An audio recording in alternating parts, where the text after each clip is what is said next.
Hey everyone, welcome back to the Steve's View.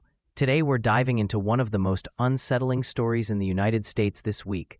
A story that takes place right outside the White House, involves two National Guard members, and raises a series of uncomfortable questions about immigration, national security, America's global responsibilities, and the limits of our screening system.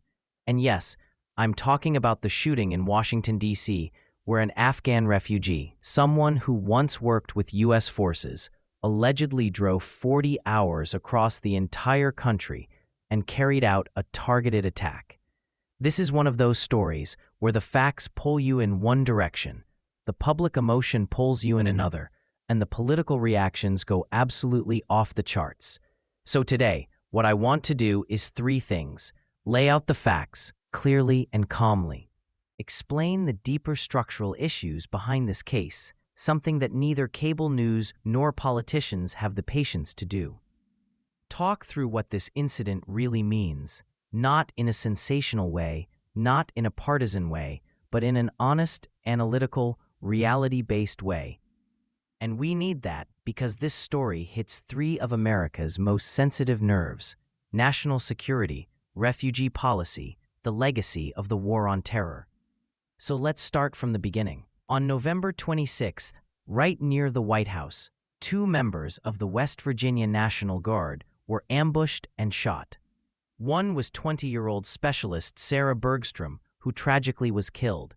The other was 24-year-old specialist Andre Wolf, who was seriously injured. The attack wasn't random.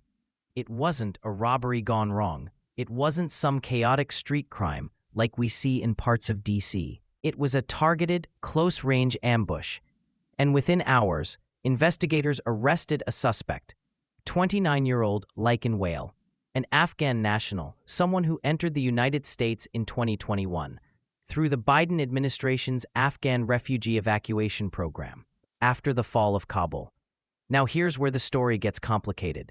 This suspect wasn't just any Afghan refugee. According to U.S. officials, he was part of an elite CIA-backed Afghan counterterrorism unit, a unit that fought alongside American forces for years. When Kabul fell, U.S. intelligence confirmed he was one of our guys, one of the Afghans who had helped Americans on the ground, including during the chaotic airport evacuation in August 2021. Because of that confirmation, he and his family were granted entry, resettled through a Washington state NGO, and eventually received asylum approval in 2024. And up until the shooting, he had no criminal record, no known extremist ties, no reported behavioral red flags. Neighbors described him as quiet and isolated, but not aggressive. So how does someone with that profile suddenly turn into a murder suspect in the nation's capital? That's what investigators are trying to figure out. But there's one giant obstacle. He's refusing to talk. He's not cooperating. He's not offering explanations. He's not communicating any ideology, any grievance, any motive. So we're left with a lot of questions and very few answers. And in situations like this, the political world rushes in to fill the vacuum. As soon as the suspect's identity became public, the reactions were immediate and explosive. President Trump claimed this was a targeted attack and blamed the Biden administration's refugee program. Federal agencies reacted differently. The FBI officially treats it as a potential terrorism case, meaning they're not ruling out ideological motives, but they're also not confirming any. The Pentagon and DOJ, they're treating it as a national security investigation, but they're being very careful not to jump to conclusions. Meanwhile, the suspect's background raises questions that neither side of the political spectrum wants to touch directly. Why would someone who once fought alongside U.S. forces attack U.S. soldiers? Was this ideological, psychological, personal? Was there a failure in screening, or was this something no screening system could ever predict? So let's slow down and unpack this properly. Because the truth is, this case is not simple, and it's not ideological. It's actually tied to something deeper and much more complicated: America's global military commitments and the long-term consequences of the Afghan and Iraq wars. To understand what happened, you need to understand the system that brought people like this suspect into the U.S. in the first place. For decades, the United States has relied heavily on local military partners in conflict zones: Vietnam, Laos, Iraq, Afghanistan. Whenever the U.S. fights a long war somewhere, local allies become essential: interpreters, counter-terrorism units, tribal militias, logistics staff, drivers, informants. These people take massive risks. They're often hunted by insurgents as traitors. And when the U.S. leaves, whether abruptly or gradually, these partners face immediate danger. So the U.S. created programs like SIV, Special Immigrant Visas, Priority Refugee Pathways, Humanitarian Parole. These programs aren't charity, they're not random immigration. They're part of America's moral obligation to the people who risked their lives for U.S. troops. Think about it.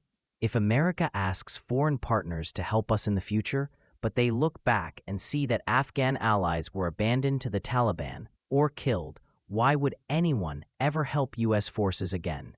You can't run a global military without trust. So that's the logic behind these refugee programs. And historically, they worked. Examples: Vietnamese naval personnel and families, Hmong fighters from Laos, Iraqi interpreters, South Korean War refugees during and after the Korean War, Japanese Americans who proved loyalty through service in World War II. These groups overwhelmingly integrated well. They built strong communities. They became some of the most pro-American immigrant groups in the country. Here's the hard truth. This might not be a policy failure in the usual political sense.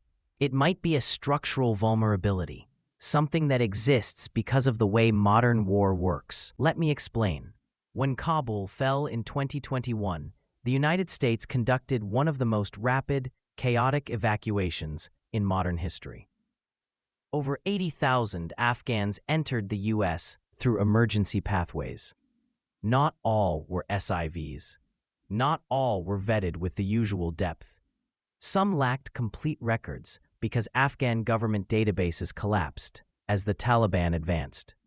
And yes, many of them had been through traumatic combat experiences. Some fought ISIS-K. Some fought the Taliban. Some lost family members.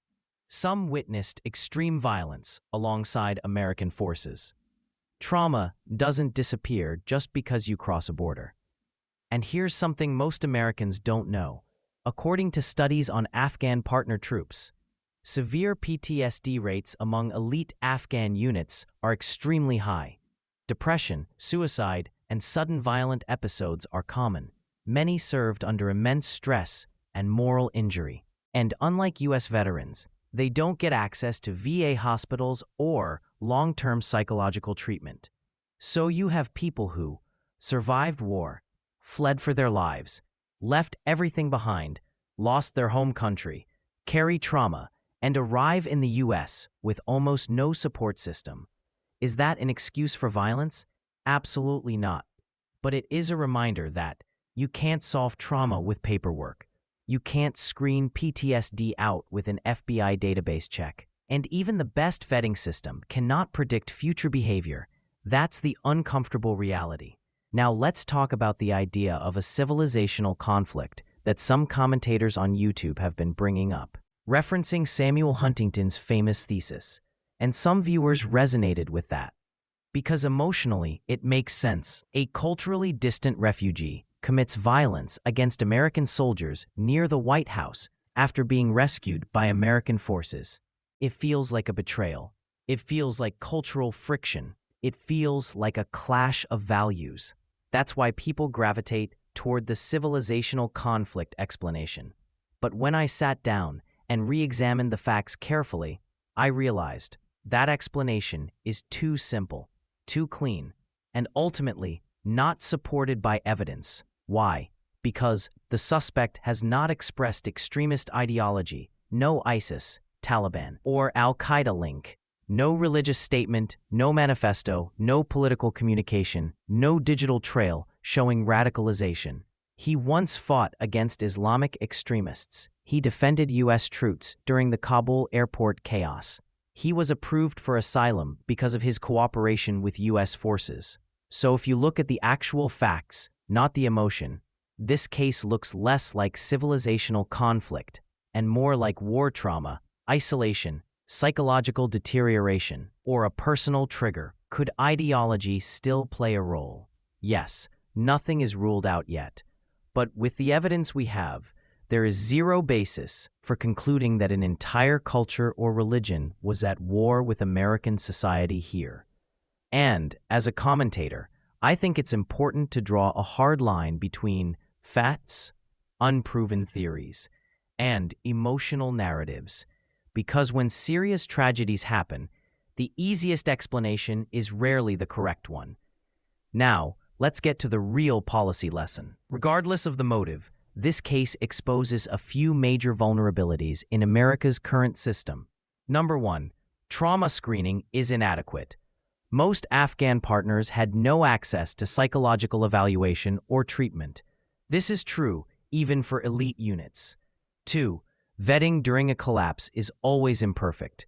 When Kabul fell, Afghan biometric databases, intelligence records, and personnel files were destroyed or captured by the Taliban, meaning some evacuees had extremely limited documentation. 3, resettlement NGOs are underfunded. Many Afghan families were placed into crowded apartments, given a few months of assistance, and then left to fend for themselves. Isolation can accumulate.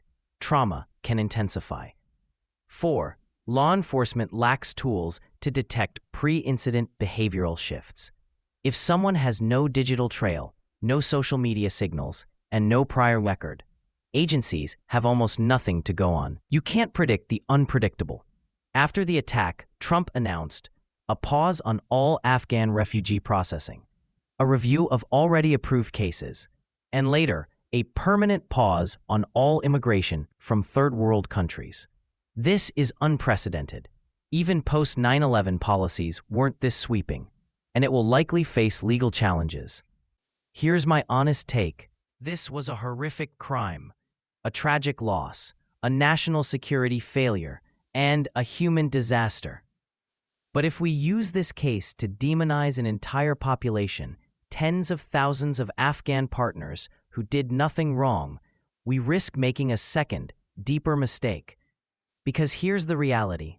The vast majority of Afghan SIV recipients are deeply pro-American.